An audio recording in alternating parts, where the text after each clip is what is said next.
Okay. All right. Well, we're back. We had a little bit of a hiccup on the range. Lo and behold, it was clean pick time. Normally we start a little earlier, so we didn't run into that. We try to do it on each time, the same time. We started a little later, so we got thrown off the range. Maintenance got the best of us today. Yeah, and the maintenance guys, they weren't going to wait a few more extra minutes for us. Not at all. Not today. You probably saw in the last video the guy the mower was coming right up to us. Yep, you probably heard it.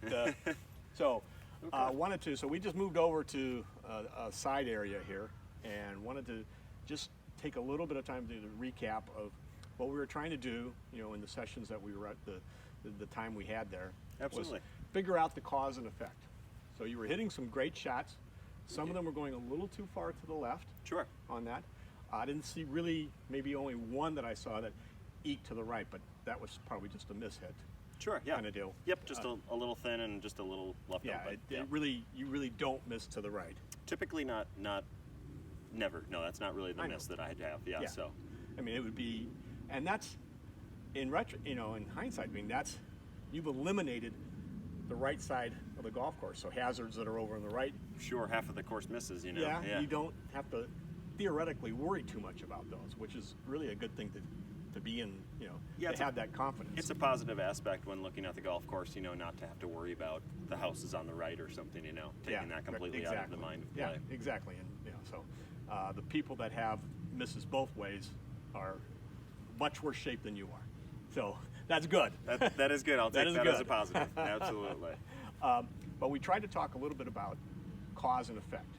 Yeah. And when we look at the ball flight, the trajectory, the shape of the track, we try to say what causes that to happen.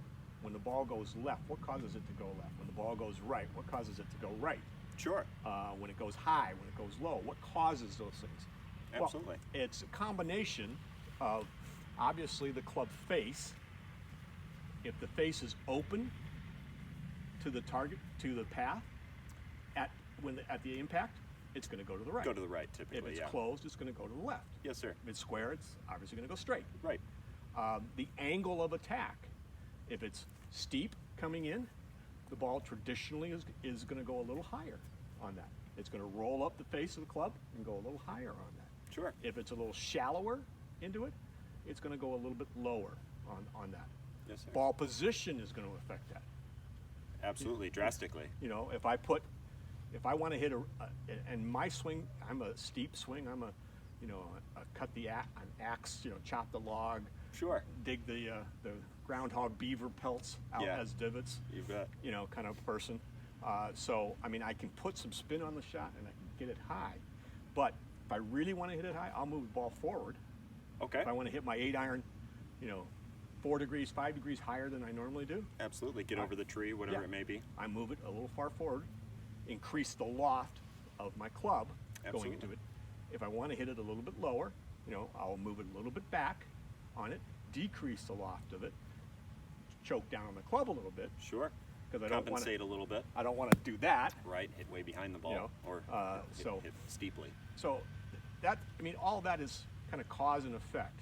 And you as a good golfer, an excellent golfer, understand those nuances of ball position, swing, angle of attack into it, absolutely. club face, the path, club path, and And my club path, as you just noted, typically it's pretty straight back, but if anything, it comes inside a little bit. So that could be, a sign of when I have my misses too far to the left, I might be coming inside a little too much and then having that face closed a little bit too much at impact as well. Yes. So if I were to have that face maybe a little bit more square or take the swing back more squarely, it would, promote more of a straighter ball flight rather than a hook or a draw. It would. Exactly. It most definitely would. And if I were to be coming too far inside and pushing out to the right, it would be more on a right path. Exactly. Yes.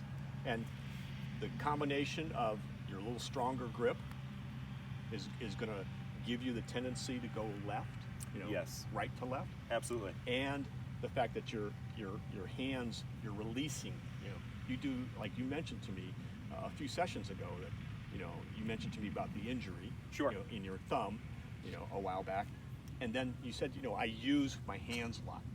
I feel it on the full swing a lot. Yeah, absolutely. I am And I more of a see- hands player. I see your forearms rotating on your full swing. Sure, absolutely. After hitting that ball, it's still Yeah. still throwing, at the target and rolling over, getting a good you're- a good turn through. You're releasing nicely, but the combination of a stronger grip, the release that you do with your hands, and the inside swing, the swing path, Sure. that's going to promote that draw. Absolutely. That, slight that draw. cause for that effect. Exactly. Absolutely. Exactly. And so that's kind of what, we're thinking. I think that I wouldn't change that for Okay. you. I don't think that's causing you to not shave those extra few strokes off your index to Okay. get it down.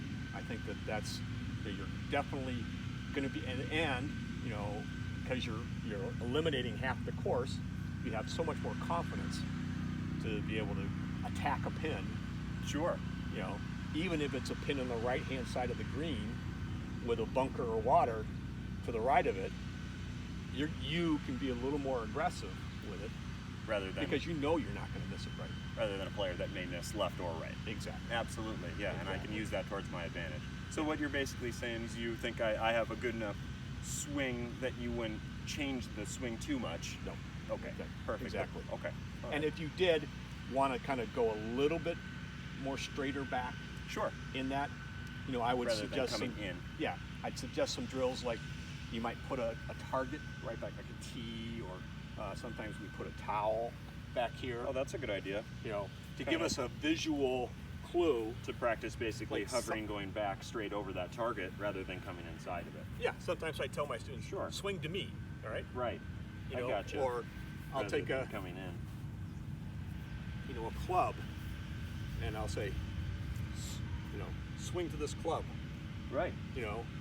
and you don't have any, head movement that's irrelevant. Otherwise, I'd be putting the club on the head and Sure. all that, but you don't have that. When you but- do the dip or whatever it may yeah, be. yeah, yeah, Or, exactly. Right. Up or Absolutely. down, those Yeah. kinds of things. I don't see that happening. Yeah, I So- try and get in my athletic position and try and know that I've gotten here. I'm already comfortable. I don't need to do a whole lot of dipping or adjusting with my body. Just Right. just swing the club at that point. You keep a good spine angle okay. Thank to you. it.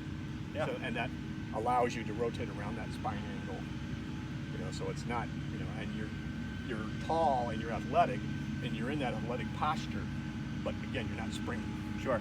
Still able to rotate though around my body, and use my body rather than just my arms or something going around it. And you might, when you get to the driver, we didn't, look at the driver yet, but when you get to that, a lot of times we're talking about ground force. I call it ground force acceleration, but that really pushing off the ground. That and you have- launch pad effect. Yeah, and you have Yeah. now the pressure plates and the ability to decide where you're putting your weight, where you're putting the pressure as you're swinging. So a lot of times people will raise up Pick with up. the driver, Lift. because they're really trying to push off with the feet Promote that. and they're lifting way up Yeah. on it, and they're hitting thin shots or topping it or whatever. Yeah, absolutely. But that's a different. I doubt that that's the case with you, but that's No, a different. I do pick up just a little bit, but again, at that launch effect with the driver, we'll get into it when we get there. But for the most part, it's that wouldn't be one of my major Yeah. problems. No. Yeah, I know, and you're allowed to do that because the ball is this much farther up higher than the ground Absolutely. than versus an iron. So I mean, you have some margin of error Right. Exactly.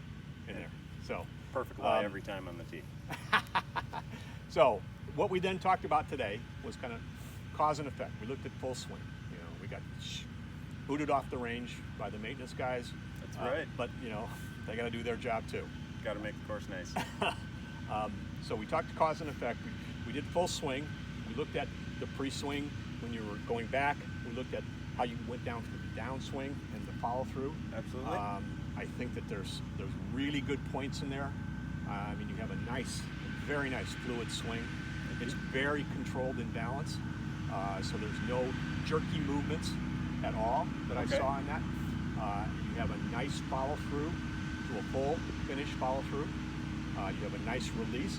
Sometimes maybe a little too much release. Okay. That would help, promote it going left. But Okay. you have a very nice release. Your whole body is facing at the target, the belt buckle, the sternum, all facing at the target. You have, as we talked about, you have a nice, degree of flexibility, mobility in your turn. Okay. When you get to the top of your turn, you have a good shoulder underneath your chin. You have a good back, of my lats, I think these are. Absolutely, yeah. Are pointing at the target. So that is, all good, flexible movement and a good, you're coiling up with your power.